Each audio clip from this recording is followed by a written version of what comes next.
ഈ നിസ്വാർത്ഥതയാണ് മനുഷ്യനെ മനുഷ്യനാക്കുന്നത്. ആ നിസ്വാർത്ഥതയാണ് മനുഷ്യന്റെ അസ്തിത്വത്തെ കൊണ്ട് പഠിപ്പിക്കുന്നത്. നമ്മൾ ആലോചിക്കേണ്ടതുണ്ട്. അക്രിം ജാറക വലൗ കാന കാഫിറ.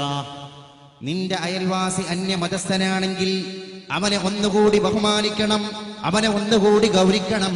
അവൻ സഹോദര മതസ്ഥനാണെങ്കിൽ ആ സാഹോദര്യ മതത്തിന്റെ ദർശനങ്ങളെ നമ്മൾ നമ്മുടെ ജീവിതത്തിലൂടെ പ്രകടമാക്കണം.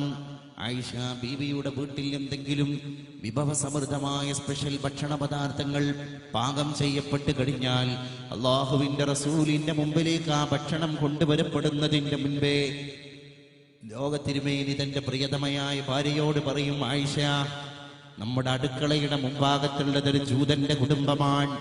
ആ ജൂതന്റെ കുടുംബമാണ് നമ്മുടെ അയൽപ്പക്കക്കാരെങ്കിൽ നമ്മുടെ അയൽപ്പക്കക്കാരന് നമ്മുടെ വിഭവസമൃദ്ധമായ ഭക്ഷണത്തിന്റെ ഒരു ഭാഗതയും കുറിക്കാൻ ഞാനും നീയും ബാധ്യസ്ഥരാൻ.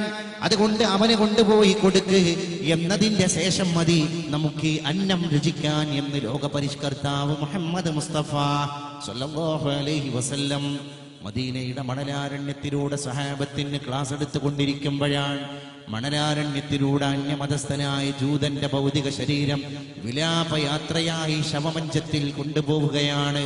ആ യാത്രാവേളയിൽ ഇരുന്നു കൊണ്ട് ക്ലാസ് കേട്ടുകൊണ്ടിരിക്കുന്ന സഹാബത്തിനോട് പരിശുദ്ധ റസൂൽ സല്ലല്ലാഹു അലൈഹി വസല്ലം പറഞ്ഞു കൊടുക്കുകയാണ്, സഹാബ, നിങ്ങൾ എണീറ്റ് നിൽക്കണം. ആ പോകുന്നതൊരു ജൂതന്റെ മയ്യിത്തല്ല, അതൊരു മനുഷ്യന്റെ മയ്യിത്താണ്.